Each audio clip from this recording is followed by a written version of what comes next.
Olá, bom dia amigos e amigas aqui do canal Dica de hoje. Meu nome é Daniel Nigri, estou no mercado financeiro desde 1999, sou analista CNPI, fundador da Dica de hoje Research que está aqui nesse canal.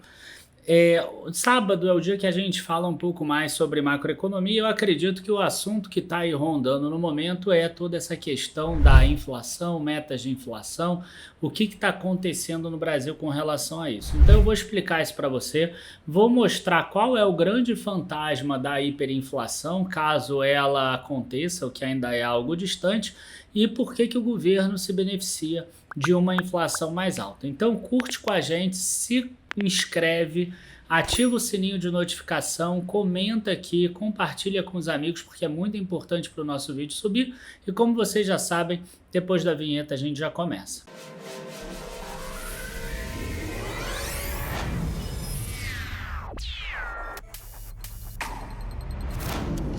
Muito se falou sobre a questão da meta da inflação, né? E também nessa semana acabou tendo a participação do Roberto Campos Neto, que é o presidente do Banco Central, lá no Roda Viva, então teve uma entrevista ali e acredito que seja interessante porque esse assunto da meta de inflação ele é muito importante. A gente precisa entender que a inflação, normalmente, né, porque existem vários tipos de inflação, aquela inflação depois do Covid, por exemplo, não era uma inflação desse tipo que eu vou mostrar para vocês agora, mas normalmente uma inflação, ela é uma inflação que é trazida para o mercado por causa da demanda de produtos, né? Então a gente tem uma oferta menor do que a demanda, porque a renda da população acabou crescendo. E aí, quando a renda da população acaba crescendo demais, muita gente pede por produtos e a oferta de produtos demora mais, porque às vezes a oferta depende de você construir uma fábrica, de você conseguir fazer algumas coisas que às vezes não são triviais e que levam alguns anos. Então isso acaba puxando o preço para cima dos produtos, das matérias-primas, dos serviços e etc. Tá? Só que o que a gente viu nesses últimos anos foi uma inflação diferente dessa, porque normalmente quando você tem uma pressão dessa da demanda, a gente tem um aumento da renda real do trabalhador, tá? E a gente vai ver que não houve esse aumento real da renda do trabalhador. Inclusive eu estou aqui com um estudo do IPEA que eu vou acabar mostrando para vocês. Então a gente está tendo um novo cenário, igual aconteceu ali em 2015, do que a gente chama estagflação, ou seja, a gente tem uma inflação alta que a gente tem que controlar, e essa inflação alta ela é controlada a partir dos juros, tá? Que é a Selic no caso, que isso o Banco Central ele consegue intervir, e hoje o Banco Central é independente. Então, o que a gente tem dentro do escopo aí do governo? A gente tem o governo que coloca as pessoas ali do Conselho Monetário Nacional, né? Principalmente porque tem o ministro da Fazenda, o ministro do Planejamento, então para botar em nomes é o Haddad, a Tebet e o próprio Roberto Campos Neto, né? Que aí sim é um nome independente, vamos dizer assim, porque o Banco Central é independente. Então o CMN, que é o Conselho Monetário Nacional, 3 anos antes ele define a meta de inflação. Então nesse ano eles vão definir a meta de inflação de 2025. E aí o Banco Central, o que ele faz? Ele o formato, é a forma que o governo tem, ou o mercado tem, de entender que ele vai perseguir essa meta. Só que a meta de inflação, que foi colocada em 2002, ela foi prevista em 2019. Em 2019, a gente ainda não tinha tido, por exemplo, o Covid, ainda não tinha tido essa questão toda no mundo, né, de aumento de custo de commodities e etc. Os Estados Unidos eles trabalham em um modelo similar de metas de inflação, só que eles fazem uma inflação um pouco diferente, quer dizer, o Federal Reserve ele vai olhar o Core CPI, ou seja, o núcleo da inflação. Eles excluem da inflação preços administrados, como energia, como combustíveis, por exemplo, né? Então essa poderia ser uma ideia, por exemplo, para o Brasil. Agora, a meta de inflação para esse ano, enfim, é 3,25, uma meta que foi colocada ali em 2020, e 3,25% com uma tolerância máxima de 4,75. O que acontece, tá? O Brasil hoje ele tem uma inflação aí de 5,8, 5,9, que olhando o resto do globo nesse dia de hoje, não é uma inflação alta. É uma inflação alta se você quiser carregar isso para longo prazo. Se você imaginar que o Brasil vai ter 5,9 a vida toda, é uma inflação alta. E é a inflação que a gente tem trabalhado. Se você entrar lá na calculadora do cidadão do Banco Central, você vai ver que essa é a inflação. Tá? Mas o que acontece? A gente tem essa inflação nesse momento e para você conter essa inflação você precisa ter juro alto. E dificilmente a inflação vai chegar em 3,25 ou mesmo em 4,75 esse ano. Porque se de um lado a gente tem preço de petróleo que deve cair, combustível pode cair. Se de um lado a gente tem uma economia mais fraca nesse ano, que não vai crescer 3%, então a parte toda de moradia, de aluguéis e etc., também não deve subir tanto. E a gente também tem energia com os reservatórios cheios. Então o custo de compra de energia das distribuidoras no ano passado foi muito baixo. E esse ano não devemos ver reajustes tão altos quanto a gente teve no ano passado, por exemplo. A ANEEL não deve aprovar reajustes maiores do que 4, 5%.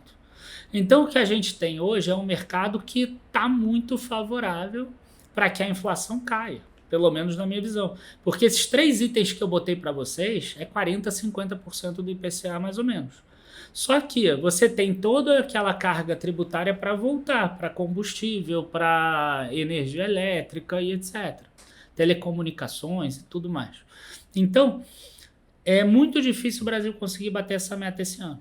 E aí o que acontece? Se a meta continuar sem ser atingida, você precisa manter juros altos. E qual o grande problema dos juros altos? O problema dos juros altos é que ele inibe investimentos. Vocês estão vendo aí o que está acontecendo com todas as empresas que têm muito endividamento na bolsa. A maioria delas está caindo. Por quê? Porque a empresa gera um lucro operacional maior do que o do ano passado. Quando você vai abater lá o custo que ela teve com dívida, o lucro líquido no final fica menor. E aí o mercado bate, porque a empresa reduziu o lucro e porque o mercado está com medo do que vai acontecer. Porque se o lucro diminuísse esse ano, mas o mercado sabe que a taxa de juros já vai cair, o cara fala assim, esse é um outlier e depois a gente vai melhorar. Então eu posso voltar a ter aquela projeção do ano anterior.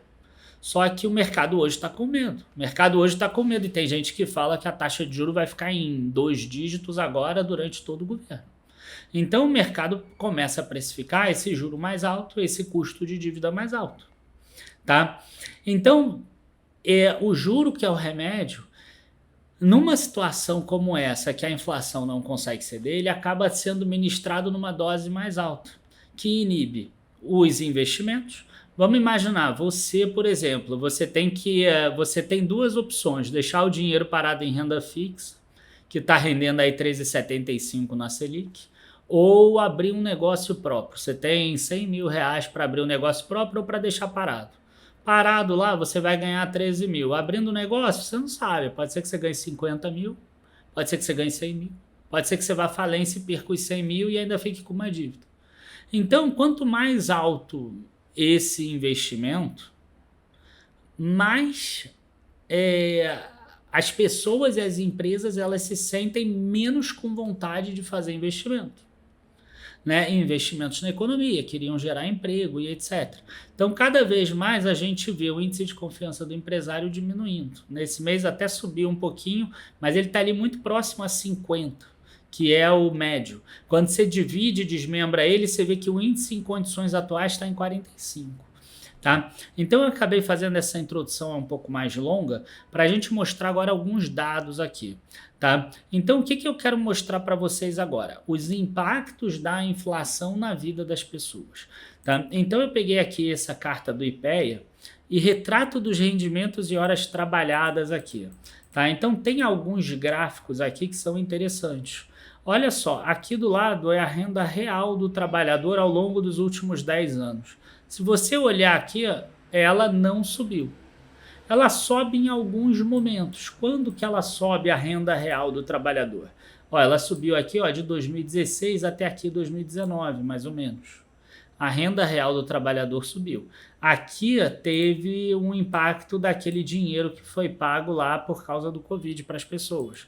A gente teve também aqui, ó, quando a inflação estava mais ou menos controlada. O que aconteceu em 2021, 2022 que a inflação ficou descontrolada? A gente teve uma queda. O que aconteceu aqui em 2015 que a inflação ficou descontrolada em 2016, que deu lá 10 e pouco? A renda real do trabalhador caiu. Então, esse é o ponto, tá? Quanto mais inflação, mais o trabalhador perde renda, menos ele tem dinheiro, e aí o que acontece? Ele consome menos produtos. Às vezes ele vai gastar um valor maior, mas ele vai consumir menos. É só você pensar assim, hoje com R$ 800 no supermercado, você compra mais coisa ou menos coisa do que em 2019 com R$ 650, por exemplo. Então, às vezes, com R$ 650 você comprava mais coisa em 2019 do que com R$ 800 hoje. Então, essa é a questão da renda real do trabalhador. Você exclui a inflação desses números. E a gente consegue ver isso exatamente aqui, ó, com dados da PNAD contínua. Você vai ver que a renda real do trabalhador ela fica aqui positiva ao longo do tempo, de 2017 até 2020. E aí, finalmente, em 2021, a gente vê uma queda muito forte. E aí, o que acontece nesse período de queda muito forte? A gente vê uma queda muito forte de empresas, principalmente de varejo e de construção, que são empresas do mercado interno e que têm o seu consumo discricionário. Né? A pessoa não precisa comprar uma casa, a pessoa não precisa comprar uma roupa, ela não precisa comprar um sapato. Isso não vale tanto para varejo de alimentos, para varejo de farmácia, por exemplo, mas vale para empresas como o Renner, como o Grupo Soma, como Arezzo, como Marisa. Né? Você vê aí duas empresas já, uma recuperação judicial, outra já com dificuldade, Americanas e Marisa, duas do varejo. Porque isso acaba acontecendo nesse período. Tá? Então, é muito importante que você tenha essa noção. Quer dizer, inflação vai reduzir o poder de compra do trabalhador. Agora, por que então, né, o governo ele quer aumentar, por exemplo, a meta da inflação? E aí, com isso, ele conseguiria cair os juros. A primeira coisa é o seguinte, hoje a gente tem uma população brasileira que está muito endividada. Então, se você conseguir reduzir os juros, você consegue dar uma facilidade maior para essas pessoas pagarem essas dívidas e aí elas voltam a consumir, porque elas voltam a ter, por exemplo, o nome limpo. Outra coisa é que com uma taxa de juro menor, as próprias empresas vão captar recursos a taxas menores e elas vão poder emprestar a taxas menores. Então, um financiamento imobiliário acaba saindo mais barato, por exemplo. E às vezes uma pessoa consegue comprar aquele imóvel dos sonhos dela e isso gira a economia, porque na hora que você tem muita gente comprando imóveis ou comprando roupa e etc., você gera emprego, você gera arrecadação e coisas do gênero. Então o governo prefere fazer esse crescimento via um pouco de inflação, né? E aí eu quero aproveitar para mostrar para vocês qual é a cereja do bolo disso tudo, tá? Porque aqui a gente tem o custo médio acumulado da dívida, tá? Então, eu não sei se vocês vão conseguir enxergar bem, mas essa linha amarela aqui que está acima de todas é a Selic. Essa linha daqui, ó, é a dívida pública federal total, é a média ponderada entre a dívida pública interna e a dívida pública externa. A dívida pública externa está lá embaixo, porque o real conseguiu se manter em relação ao dólar e a taxa de juros no exterior é muito menor. Então, em reais ficou aí 4%, 5% só. Então, ficou ótima a taxa de juros da dívida do exterior. Só que o nosso estoque de dívida externa hoje é muito pequeno. Então, a gente tem aqui uma taxa de dívida, né, um custo de dívida ainda em dezembro de 2022, que era de 10,21%. E a gente tinha uma Selic de 12,25% na época, hoje já está, de 13,75%, não sei porque que está aqui abaixo. Né? Aqui a Selic está 12,50%, mas enfim, de 13,75%. Então a gente tem 13,75% contra 10,21%. Então quer dizer, o governo ele capta a 10,21 Só que na hora que ele faz os empréstimos, na hora que ele coloca o dinheiro no mercado, ele coloca a 3,75, que é a Selic, né? Então, você tem hoje um governo que ganha dinheiro por causa da inflação, né? Então, a dívida pública brasileira, ela deve crescer 10%. Mas quando você vai olhar a arrecadação ela deve crescer mais do que esses 10%. Logo, o percentual dessa dívida em relação ao PIB do Brasil, ele vai diminuindo. Então a inflação acaba sendo benéfica para o governo. Benéfico o quê? Às custas da renda do trabalhador. Então a gente costuma falar que a inflação é aquele imposto mascarado, né? A forma mais fácil de você entender isso é vendo a correção da tabela, por exemplo, do imposto de renda, né? Ou a correção da tabela do Simples, para você que é empresário. Você vê ali que a tabela do imposto de renda é a mesma desde 2015 e o teu salário aumentou. Então é o que o pessoal fala, agora até quem ganha um salário e meio mínimo vai pagar imposto de renda. Por quê? Porque você não tem correção das faixas do imposto de renda, então cada vez mais pessoas pagam imposto de renda. A pessoa que tinha um salário de 5 mil e passou para um salário de 5.400, por exemplo, ela paga mais imposto de renda do que quando ela tinha 5 mil. E às vezes o poder de compra dela é menor. Então, o governo, com a inflação, ele consegue ajudar um pouco ele mesmo na hora de fazer esse controle da dívida. Qual é o grande problema disso? Tá? O grande problema disso é esse aqui, tá? Que foi quando o Brasil teve hiperinflação. Então, quando ela sai do controle, a gente tem hiperinflação. E o Brasil ele fez alguns planos para tentar conter a hiperinflação. E você vê que todos eles deram certo num prazo bem curtinho, né? Então, por exemplo, o plano cruzado, que era um congelamento de preços, se eu não me engano, que o Sarney, inclusive, ia lá num barzinho da esquina dele, pegava a mesma moedinha de sempre e toda semana ele comprava um café e tomava café para mostrar que o preço no Brasil agora diminuiu. Então, quer dizer, enquanto estava aqui a inflação baixa, ele foi sempre com a moedinha dele. Só que depois a inflação pega e dispara. Aí depois veio aqui a moratória do Brasil, né, em 86, 87. Aí veio o plano Bresser. Aí veio o plano Verão, também baixou um pouco. Aí veio o plano Collor, esse aqui foi o do confisco da poupança. Aí veio o plano Collor 2. Até que veio o plano Real, baixou e realmente ficou aqui para baixo. Então a hiperinflação é algo que reduz muito o poder de compra das pessoas. E principalmente o poder de compra das classes mais baixas, né? Hoje, naquela época, as classes mais baixas elas não tinham conta em banco. Hoje em dia até está melhorando, porque as pessoas já fazem Pix, então elas têm conta em banco. Então hoje elas teriam pelo menos alguns artifícios para tentar pegar parte do dinheiro e poupar e se proteger, por exemplo, de uma hiperinflação. Só que se o dinheiro daquela pessoa não sobra, se ela ganha um salário mínimo 1,5, ela não vai ter o que poupar, porque tudo ela usa para consumo. E aí acontece aquilo que a gente mostrou na renda real do trabalhador. A hiperinflação ela não é reposta. Tá? E aí, quem é o exemplo hoje de inflação maior perto da gente? Né? O maior exemplo é a Argentina. E tem um exemplo mais longe também, que é a Turquia. E aí existe um índice, que é o Índice de Desenvolvimento Humano, que ele pega 3 características principais. Eu não sei se eu vou lembrar agora, mas eu acho que é a expectativa de vida, é a questão da educação, se você tem crianças na escola, o percentual de crianças na escola, e o outro é a renda média do trabalhador, né? E aqui a gente vê que a Argentina, por exemplo, de 2011, tá? Vamos pegar aqui os últimos 10 anos, ela estava 0,841 e agora 0,842. Tanto que ela cai de 38º para 47º. Você vai ver que mesmo assim a Argentina ainda é melhor do que o Brasil. Ela saiu, para a gente pegar o horizonte mais longo, em 30 anos aqui, de 0,72 para 0,84. Ela aumentou 0,12. Aí eu vou pegar aqui o Brasil.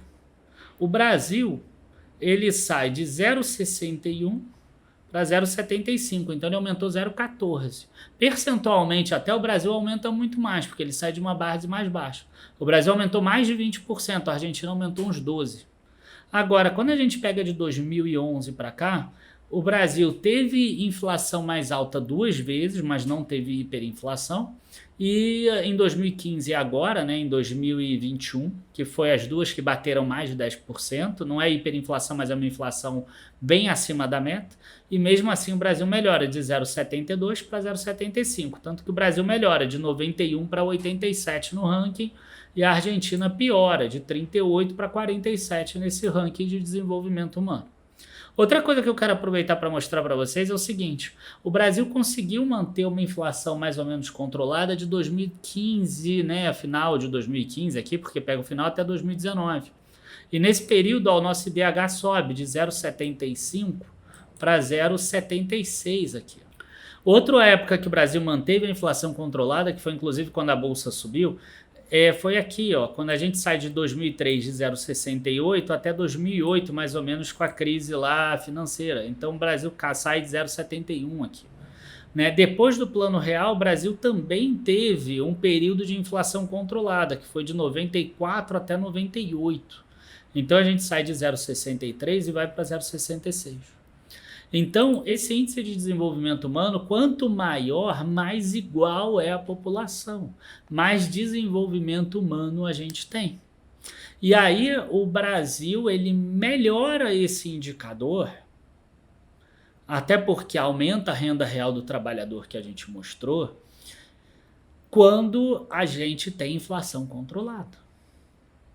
Então, assim, é importante que vocês entendam que o Brasil precisa ter a inflação controlada e que essa inflação controlada faz com que o dinheiro entre no bolso, das pessoas mais pobres. Ele entre e fique lá.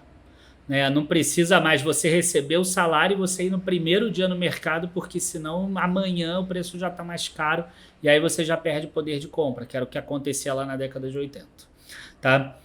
Dito isso tudo, eu gostaria de fazer só uma crítica, e que foi a mesma crítica que eu fiz ano passado, então acredito que ninguém vai falar que tem a ver com partido político, porque tem vídeo meu do ano passado também, quando eu mostrei que saiu a meta de inflação e eu ri da meta de inflação para os próximos anos de 3%. A grande questão é a seguinte: o Brasil ele tem problemas internos muito graves. Tá? Então o Brasil ele tem uma burocratização muito grande. Dentro mesmo da entranha do sistema, você tem muita burocracia que gera custo. Então você tem custo jurídico, custo contábil, você tem custo de papel, às vezes até com despachante, imagina, né? Ainda, século XXI, a gente precisa de despachante em algumas coisas. E você não consegue tirar isso tudo do sistema, porque isso é uma máquina, essa burocracia que gera muitos empregos e que gera muito dinheiro andando por aí. Então, você conseguir resolver essa desburocratização e isso tudo, faria com que o Brasil ganhasse produtividade. Ganhando produtividade, você aumenta a renda real do trabalhador, e aumentando a renda real do trabalhador e reduzindo, né, essa burocracia toda, esses custos para a empresa, parte disso seria repassado para o consumidor. Então, você baixaria a inflação, essa parte estrutural da inflação. Quer ver outra coisa que é ruim no Brasil, de estrutura de inflação? Muita indexação de contrato.